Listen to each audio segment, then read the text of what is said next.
Nababahala ang ilang eksperto sa dumaraming bilang ng kabataang na biktima ng cyber harassment nitong pandemya.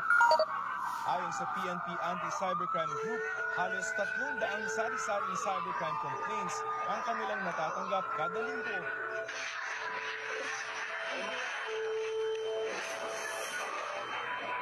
Araw sa inyong lahat, narito kami ang ika-4 na pangkat upang maghatid ng video campaign tungkol sa cyberbullying. Ako nga pala si Makabenta Micaela Joy B. At ako nga pala si Paul Vincent Talipa. At ako naman si Alexis Dagalea. At ako naman si Ginard Makabenta.